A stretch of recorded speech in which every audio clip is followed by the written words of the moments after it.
Welcome to Stuff They Didn't Teach Me in Sunday School.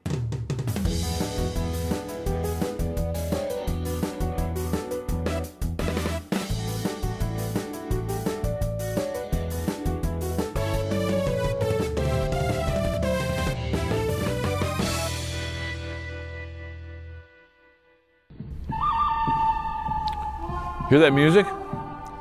Do you recognize it? It's from a Clint Eastwood movie, an old Clint Eastwood movie, so you maybe have to be a little older to recognize it. The name of the movie was The Good, the Bad, and the Ugly.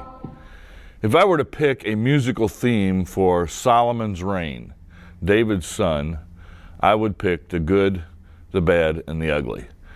I don't think there's words to that song, there's just the title, but the title fits Solomon's reign so beautifully. There was the good, the bad, and the ugly in his reign. In some ways, his reign starts out with the ugly. David and Bathsheba and Nathan had sort of manipulated David a little bit to get Solomon named as the king in 1 Kings chapter 1. David had, before he died, left a deathbed hit list for Solomon in chapter 2 of 1 Kings. And then later in chapter 2, Solomon begins to solidify himself as the king over this whole nation. Adonijah, who was Solomon's half-brother, who had been the pretender to the throne that Solomon had to defeat, had worked out a deal with Solomon where Solomon would not kill him. And yet Adonijah comes to Bathsheba in chapter 2, Bathsheba being Solomon's mother, one of David's wives, and says, "Would you go to Solomon and see if you could get Abishag for my wife?" Now, if you go back several Stuff They Didn't Teach Me in Sunday School sessions, you'll find out that Abishag was the woman that won the beauty contest that got to sleep with David to see if he was still virile, to see if he was still potent.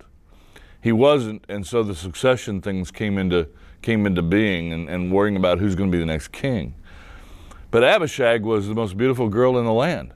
Abishag was part of the king's harem. Abishag actually was now part of Solomon's harem.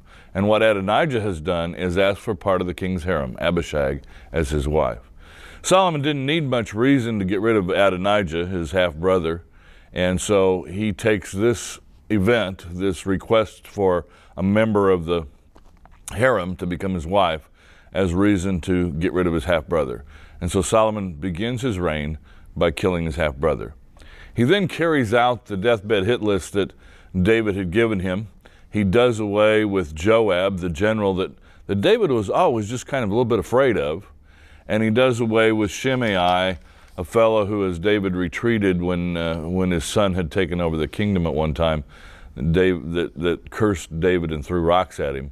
And David had told Solomon, "Don't let that guy live."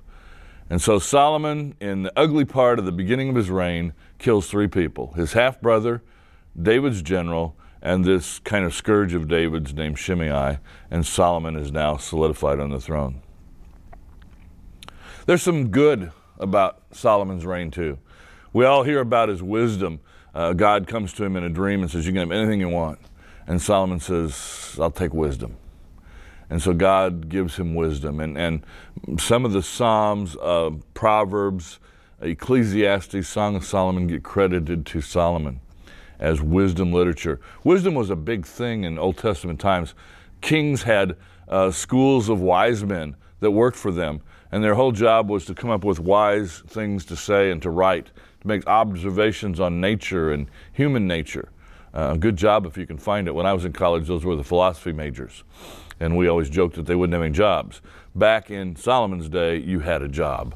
If you were a philosophy major, you had a job in a king's court coming up with wise sayings.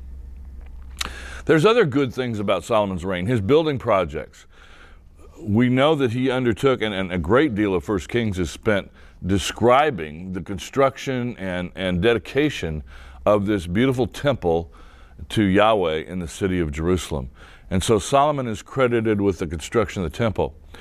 A little known fact, and something they probably didn't teach in Sunday school, is that he also built his own palace. David had a palace, but Solomon built another palace.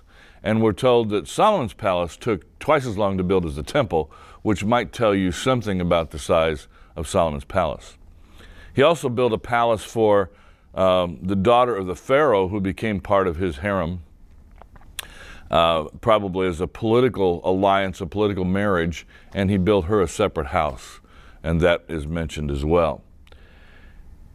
We're also told of his power as a world power. Israel under David and under Solomon was known worldwide as a power in both military might and in trade. Solomon even had built down at a place called Ezion-Geber way in the south, he built blast furnaces for smelting metal.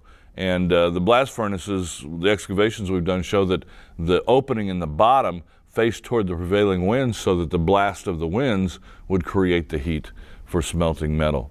He had one of the few kings of Israel, maybe the only king of Israel, who actually had ships on the ocean. Israelites were mostly afraid of the ocean, and Solomon had ships trading with other nations. Solomon had a huge stable up in northern Israel in Megiddo, and another stable in the south with numbers and numbers of horses and chariots. Solomon was a very powerful man in the world. And finally, we know about his wealth, his tremendous wealth. He was so wealthy that the Queen of Sheba came to find out about his wealth and to see it firsthand and to hear his wisdom firsthand. There's a little story about that. We're told in Kings that the Queen of Sheba went back with many gifts, went back home with many gifts from Solomon. And in Ethiopian tradition, one of the gifts that she took back to Ethiopia was she was pregnant with Solomon's child. And so all of the kings of Ethiopia, down to Haile Selassie, claimed to be descendants of Solomon through the Queen of Sheba.